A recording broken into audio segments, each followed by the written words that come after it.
Imagine traveling 4 millennia into the past, expecting to find primitive tribes. Instead, you arrive in a highly organized, perfectly aligned metropolis. For a long time, the British Empire operated under the assumption that the Indian subcontinent possessed no civilized ancient history of its own.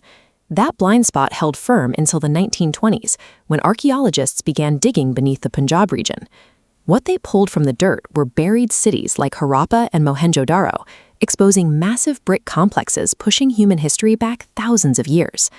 This was a society that engineered its environment with incredible precision, forcing modern historians to completely reevaluate what ancient humanity was capable of building.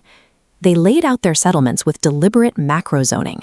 Public infrastructure, like granaries and assembly halls, sat elevated on artificial platforms known as the citadel.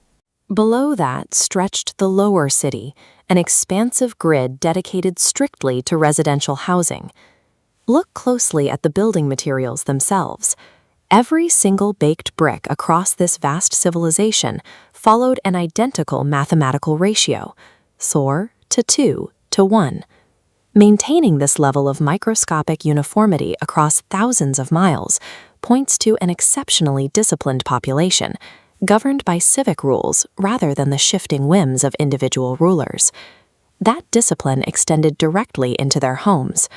Almost every private residence in the Indus Valley featured its own attached bathroom and toilet, an extreme rarity for the ancient world.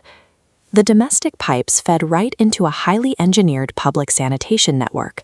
Wastewater flowed from private houses into covered subterranean channels running exactly beneath the streets, complete with dedicated soak pits and public dustbins to prevent system clogs. This image shows their pinnacle of water management, known as the Great Bath. It's a massive 900-square-foot rectangular basin lined with perfectly fitted bricks and coated with natural resins for waterproofing. Archaeologists believe it served as a central hub for public ritual bathing. While contemporary empires in Egypt were pooling their wealth to construct massive stone tombs for the dead, the Indus Valley invested its resources in advanced public health systems for the living. You won't find grand palaces, towering royal statues, or stockpiles of advanced weaponry anywhere in these ruins. The archaeological record points away from absolute monarchs and suggests society was managed by merchant councils. They operated a rigorous, standardized economy. Merchants used uniformly carved stone weights to conduct business, adhering to a strict base 16 mathematical ratio to ensure fair and accurate trade. They also dominated the ancient agricultural market, becoming the very first society to figure out how to cultivate, spin, and export woven cotton.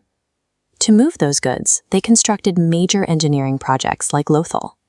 This is the world's first artificial dockyard, built specifically to harness the ocean's tidal forces for loading and unloading cargo ships. Their maritime trade routes stretched across the Arabian Sea, delivering goods to the ports of Mesopotamia, recorded under the mysterious name Meluha. To secure those shipments, they pressed intricate clay seals onto their cargo. This artifact shows a typical sealing stamp, which acted as both corporate branding and tamper-proof security mechanism. Through logistical efficiency and reliable trade networks, they built a massive economic network that dominated the region for centuries, all without ever needing to field a professional army. Around 1900 BCE, the system began to fail. The meticulously maintained drains clogged with debris, international trade halted, and the once thriving urban centers emptied out. The physical evidence points away from a violent foreign invasion. Instead, environmental factors broke the civilization. Shifting monsoons, the drying of the mighty Saraswati River, and heavy deforestation from baking millions of bricks likely triggered mass crop failures. We have uncovered their physical world, but we cannot read their thoughts.